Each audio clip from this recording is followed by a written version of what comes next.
Hey friends, welcome to Herd Leader Training 1920, Part 2, looking at what is my role. Two parts to this. What is your role in large group?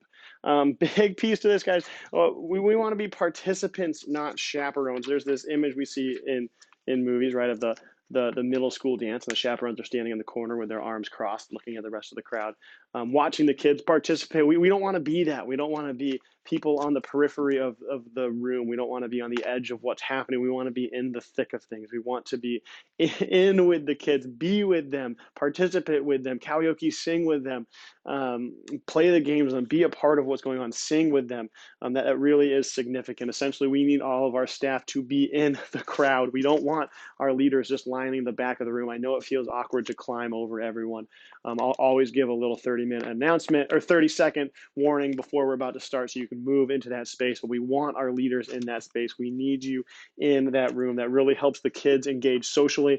It helps them to feel known and loved. It's the kids who are struggling and don't really know what to do. Those are the kids who sit in the bowl before we start. So help them. Go sit with them. Help kids to engage with what's going on. It really goes a long way to helping model appropriate engagement, right? We don't want to be worshiping. We don't want to be watching them worship. We want to worship with them. We don't want to be watching them learn. We want to learn with them. We are with them in the crowd. We are with them in this journey. So we want to be in the crowd with them. Big thing for this, having our staff in the crowd, it helps with crowd control. It's a lot easier just to put your hand on a student's shoulder and remind them of how they're supposed to behave than it is to walk through the crowd to get them or catch their eye. Be with the crowd, be with them. Pretty simple, but that is really, really significant. Small groups. What's the deal with small groups? What's our role there? A huge piece as we are helping students to make meaningful connections. Middle schoolers developmentally are really focused on where do I engage? What's my role? So how do they engage with their peers? How do they engage with mentors? How do they engage with God? We are helping them to make those meaningful connections. It is us as the adults in the room. It is our responsibility to bridge the gap to walk across and engage with the kids. We can't expect them to come to us. We are helping them to engage and make meaningful connections, and our role in small group really goes a long way towards that.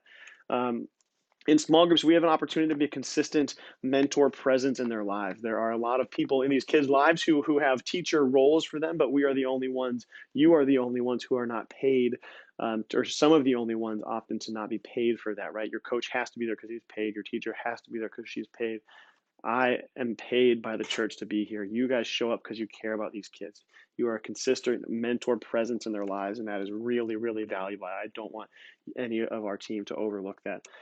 We have an opportunity to lovingly guide these kids to Jesus, right? There's that image in Scripture of the guys who carry the mat, they carry their friends, and they take the roof off a building and they lower him down to the foot of Jesus. That is what our leaders are doing with these kids. You are guiding them to Jesus. You are helping them to know the character of the God who made them, who knows them, who loves them, and you are helping them to bring their fears, their anxieties, their doubts, their struggles, help them to bring them to the foot of the cross. That is a really important role.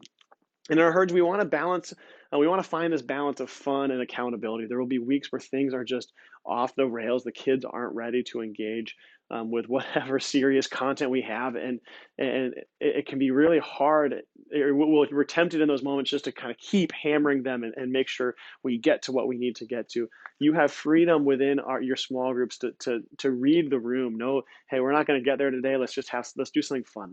Let's make sure the kids know that they're loved. Make sure the kids know they're cared for. The relationship building that is happening in those rooms are also important.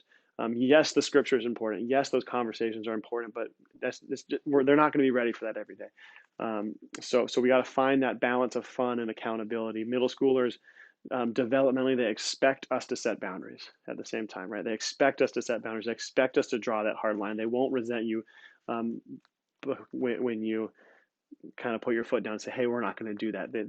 They expect the adults in their lives to set clear boundaries of how they should behave, and they'll actually generally tend to feel anxious when we don't set clear boundaries. So they expect you to set boundaries, but within that firm framework, we need to be willing to flex and help the kids have fun. So what your role is, be with the kids in large group and love them and support them in small group and know that you are having an impact. Thanks, guys.